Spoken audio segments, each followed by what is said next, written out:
माणसाने माणसाशी माणसा सम वागणे. हीच आमुची प्रार्थना, हेच आमुचे मागणे.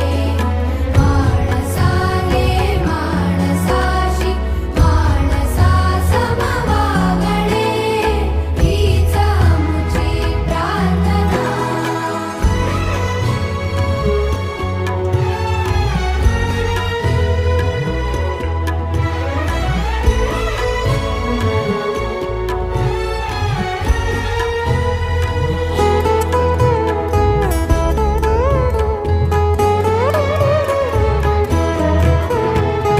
धर्म जाती प्रांत भाषा द्वेष सारे संपू